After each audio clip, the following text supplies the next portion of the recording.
To check out all our products, go to musicnomadcare.com. Intonation is the adjustment of the saddle that makes the fretted notes play in tune with the open string. So the amount of adjustment that you have is called compensation. So we're going to adjust the saddles forward and backward so that the fretted notes play in tune with the open string. The way that we're going to do that is with the guitar in the playing position. We're going to make sure that our open strings are perfectly in tune. And I'm going to use the fine tuners for this because it's just very easy to get it dialed right in. And this is the one time during the setup that you really want to make sure that your guitar is really in tune. It has to be perfect on the money.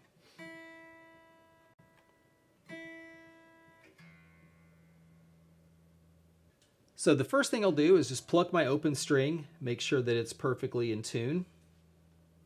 And then I'm going to fret at the 12th fret to play the octave note. And I'm going to read on my tuner, is the note sharp or flat? Now this is flat at the 12th fret. What that means is that my saddle is too far back. So I'm going to need to move my saddle forward to make the fretted note sharper by shortening the scale length. So the way that that happens is I will loosen my saddle screw, the same one that I used to install the shims under the saddle, and I will slide the saddle forward a little bit. And then I'll retune the string and recheck my intonation. Now on a locking tremolo like this, it's a little bit complicated because you have to loosen the string first, then loosen the saddle, move the saddle, retighten, retune. It's a little bit of a process, but not that big of a deal. So I'm going to go ahead and loosen my string until it is flopping. I'm going to get my 2.5 millimeter Allen wrench. And I'm going to loosen up this and I'm going to scoot my saddle forward. Now this screw is in the middle position and the saddle was almost hitting it. So I'm going to move the screw to the forward position so that I have more saddle travel. Holding the string, I'm going to loosen the screw all the way up. And then I'm just going to move it forward into the next hole and tighten it back down. And so now that has given me more travel on the saddle to move forward. So now back to pitch.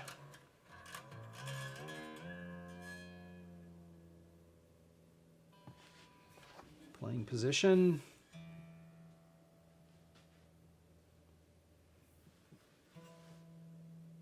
Much better. It still is a little bit flat, so I'm going to go ahead and move it forward just a bit more. So whenever I move in the saddle, I'm going to loosen the screw, but I'm holding the saddle. The thing with the locking tremolo saddles is you do not have an adjustment screw on the end to make fine adjustments like you would on a Stratocaster saddle or a Telecaster saddle or any saddle with a screw, an intonation adjustment screw. So you basically are just loosening the set screw and you're sliding the saddle backwards and forwards until you get the right intonation point. So I'm going to hold the saddle in place. I'm going to loosen the string, and then I'm just going to let it slide forward just ever so slightly. Tighten the screw back down, tune it back to pitch. Now I'm using a really good quality strobe tuner for accuracy's sake. But if all you have is a clip-on, a headstock tuner, you can get in the ballpark. But really a good strobe tuner is the best tuner to use for intonation. So there we are, tuned to pitch. And it's still just a scotch flat. I'm just going to go a tiny bit forward. Now, the thing with a strobe tuner, if you see a tiny bit of scrolling, you really wouldn't be able to hear that, but I'm pretty particular, so I really want it to be perfect. And so I'm going to go ahead and move the saddle forward just a tiny bit more.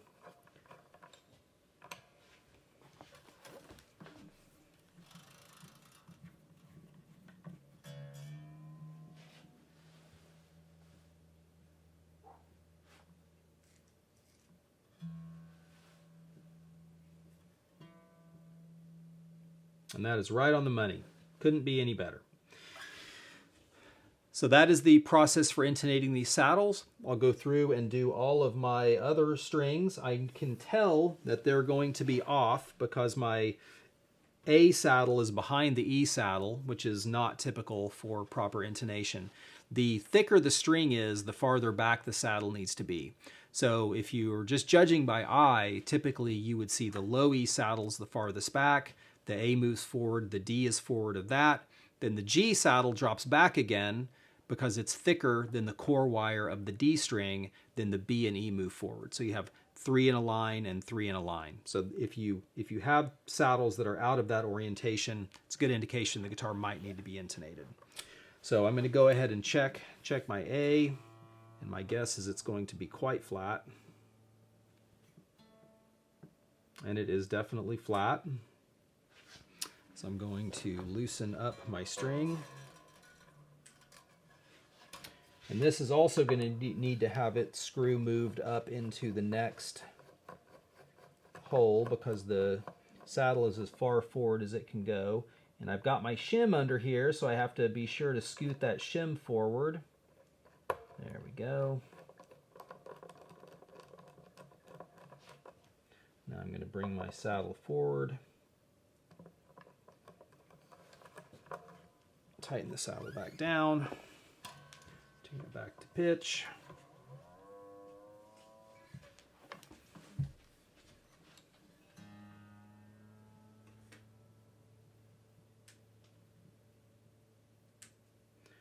There we go. That is very good. So I'm going to leave that as it is and keep on going to my D string, which I should check first. Just start that over. So that A looks good, so we'll check our D.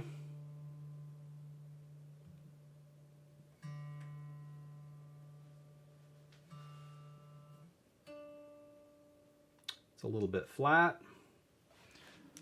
Same thing. Loosen my string, loosen my saddle, move the saddle, retune. Now this has the screw is already at the front, so I can just move my saddle easily forward. Tighten that up.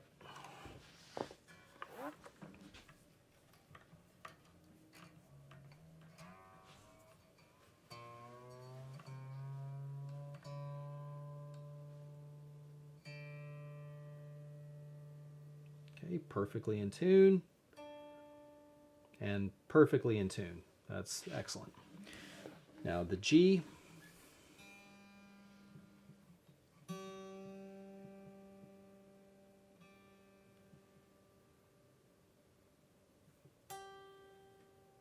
little bit flat. So all these were flat. So this guitar had not been playing in tune for who knows how long, but it will be in good shape when we're done here. Let's move that forward.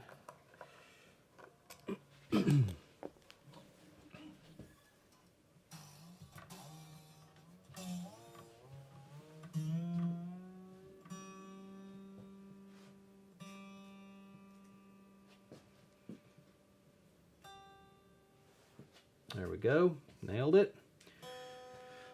Move over to the B.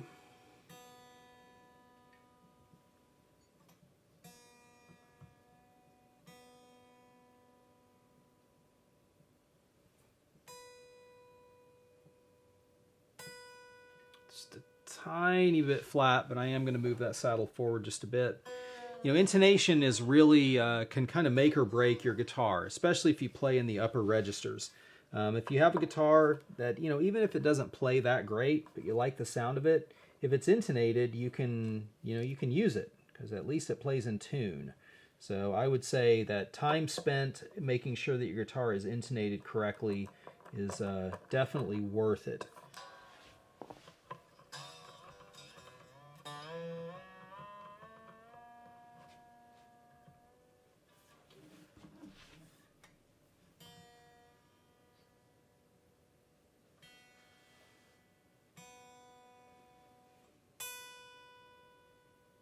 Looks great.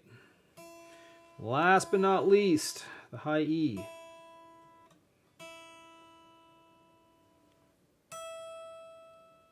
And that is definitely flat. So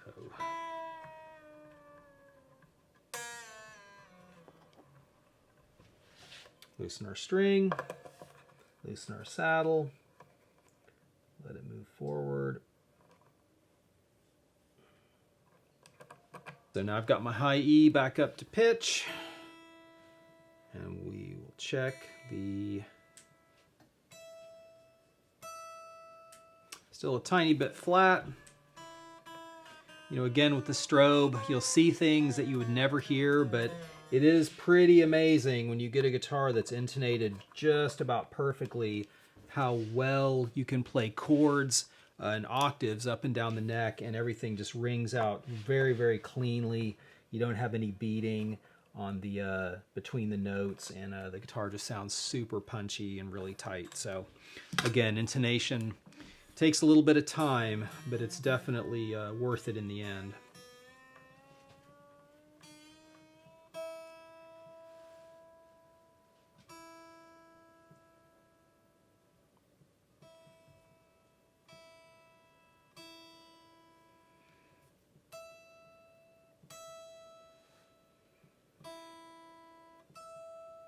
That looks great. That looks great. So we'll get everything back perfectly in tune. So a couple of things on intonation. If you play a lot up the neck, you might want to check your intonation at the 17th fret as well. Or if, like this guitar, you have a 24 fret, you could go even higher if you play a lot up in the upper registers. Some guitars, if you intonate them perfectly at the 12th fret, you may find that the intonation up the neck is a little bit sharp or a little bit flat.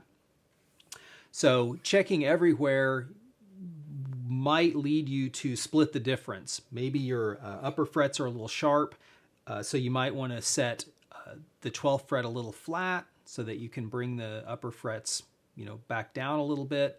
It just kind of depends on the guitar. It depends on how you play. Usually what I will do after I have finished my intonation is I'll just play octaves across the neck and just listen for any beating between the octaves, and that'll give me a really good indication, is my intonation on the money or not. And I got a little flatness there.